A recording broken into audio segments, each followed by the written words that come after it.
তোমাদের মধ্যে যারা এই যে এইসব নামাজের মতন একটা পবিত্র জিনিস নিয়েও তোমরা যারা মানে মজা করো, টিকটক করো, তাদেরকে আমি বলবো যে তোমরা দুইটা জায়গায় যাবা। একটা হচ্ছে তোমাদের এলাকার যে জেনারেল হসপিটাল, মানে সরকারি হসপিটাল যেগুলো আছে ওগুলোর মধ্যে একটা মানে যাবা। সেখানে গেলে বুঝতে পারবা যে নিঃশ্বাস একটা মুহূর্তের নিঃশ্বাসের জন্য মানুষ কি পরিমাণ যুদ্ধ করতেছে, জীবন মরণ যুদ্ধ করতেছে, অক্সিজেনের অভাবে বা নিঃশ্বাসের অভাবে কেমন করতেছে এক একজন। তাহলে বুঝতে পারবা যে আল্লাহ যে নিঃশ্বাসটা দিছে সেই নিঃশ্বাসের সিস্টেমে একটু সমস্যা হলেই তোমাদের অবস্থান বা আমাদের অবস্থান কোথায় চলে যায়। এবং আরেকটা জায়গায় যাবো, সেটা হইতেছে কবরস্থান। আমি দেখাই একটা জিনিস।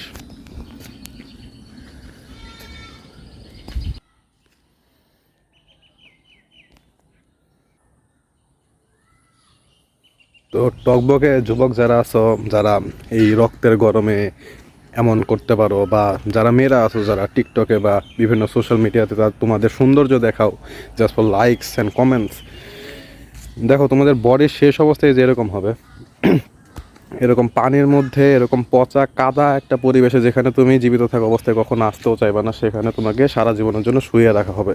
তোমার এত সুন্দর বডি, এত সুন্দর, এত তেজ, তোমার এত রক্তের গরম, সেগুলো কোনো মানেই থাকে না তোমার মৃত্যুর পর। সো দুইটা জায়গায় যাবা, হসপিটালে যাবা, সেখানে যায় বুঝতে পারবা যে আসলে নিঃশ্বাসের দাম কতটুকু, নিঃশ্বাস থাকা অবস্থায় কতটা কষ্ট হয়, এই আল্লাহর কত বড় নিয়ামত যতক্ষণ বেঁচে আসো। এবং কবরস্থানে আসবা এটা দেখার জন্য যে যখন নিঃশ্বাসটা শেষ হয়ে যাব তখন আমাদের শেষ পরিণতি কেমন হবো। অনেকে মনে করতে পারে যে ভাই তুমি এত জ্ঞান দিয়েছো কিসের জন্য, তুমি কি এক সাধু পুরুষ?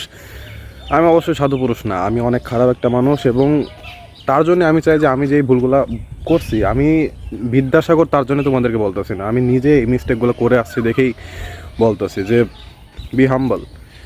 ওই দিন শেষে ঘুরে ফিরে এই যে মাটিতেই ফিরতে হবে এবং গডের কাছে যেতে হবে, এবং তার জন্যই যা দিছে তার জন্য গ্রেটফুল হও, এবং যা নিয়ে আসছো সেটা আমানত হিসেবে রক্ষা করো। অসুস্থ হলে বোঝা যায় যে সুস্থতা কত বড় নিয়ামত। So be humble, be grateful to the creator, be a man of God. By.